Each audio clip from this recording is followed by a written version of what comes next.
on Laura's question, actually, but from a different angle. She mentioned that are we reassessing our relationship with Qatar because of funding of the Muslim Brotherhood?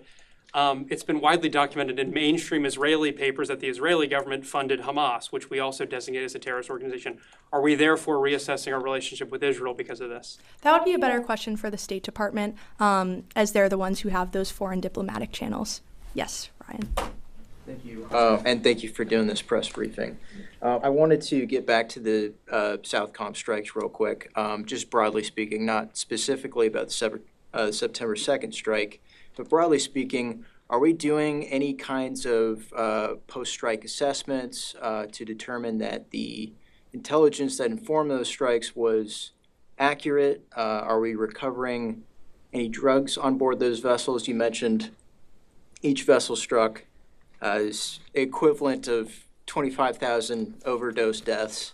So are we mostly picking up fentanyl or cocaine or what have you? What's going on with these boats? Like, what's on these boats?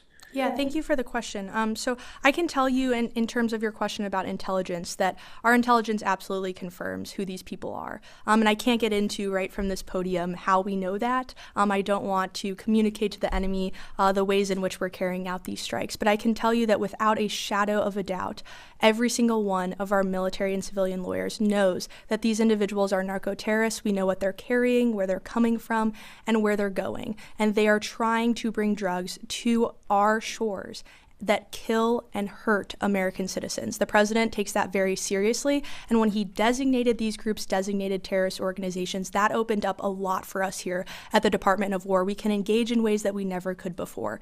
So that's all I can say at the moment on that topic, but I can 100% affirm that we know without a shadow of a doubt who these narco-terrorists are. Yes, Wade. So you were speaking earlier about the Washington Post report concerning the Secretary of War and Admiral Bradley. And my question is, does the Department of War plan on pursuing any sort of legal action against the Washington Post? And what consequences will there be for lying to the American people? Because, of course, the implication there was that Pete Hegseth and Admiral Bradley are war criminals. And that was the implication, and that's what a lot of people on social media were saying after the fact. So could you speak to that?